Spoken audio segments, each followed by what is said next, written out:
പാനൂർ മനയത്ത് വയലിൽ KSEBയുടെ വാഹനം ഒഴുക്കിൽപ്പെട്ടു. ശക്തമായ ഒഴുക്കിൽപ്പെട്ട് വാഹനത്തിന്റെ നിയന്ത്രണം നഷ്ടപ്പെടുകയായിരുന്നു. വൈദ്യുതി ലൈനിലെ തകരാർ പരിഹരിക്കാനെത്തിയ വാഹനമാണ് ഒഴുക്കിൽ പോയത്.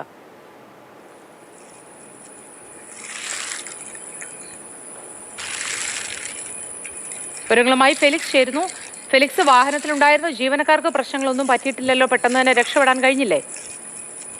മോത്തി, ഡ്രൈവർ നീന്തി രക്ഷപ്പെടുകയായിരുന്നു. മറ്റ് ജീവനക്കാരെ പാനൂരിൽ നിന്നും ഫയർഫോഴ്സ് യൂണിറ്റ് എത്തിയാണ് രക്ഷപ്പെടുത്തിയത്. ഇന്നലെയാണ് ഈ സംഭവം നടന്നത്.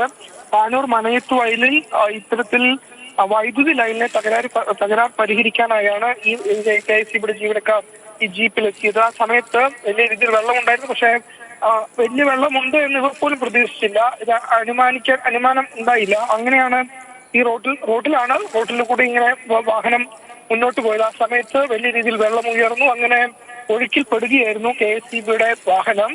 ഒഴുക്കിൽപ്പെട്ട സമയത്ത് ഡ്രൈവർ അവിടെ നിന്ന് നീന്തി രക്ഷപ്പെട്ടു. പക്ഷേ മറ്റ് ജീവനക്കാർക്ക് അവിടെ നിന്ന് രക്ഷപ്പെടാൻ കഴിഞ്ഞില്ല. പിന്നീട് പാനൂരിൽ നിന്നും ഫയർഫോഴ്സ് യൂണിറ്റ് എത്തിയാണ് ഈ ജീപ്പിൽ ഉണ്ടായിരുന്ന മറ്റ് KSEBയുടെ ജീവനക്കാരെ രക്ഷപ്പെടുത്തിയത്.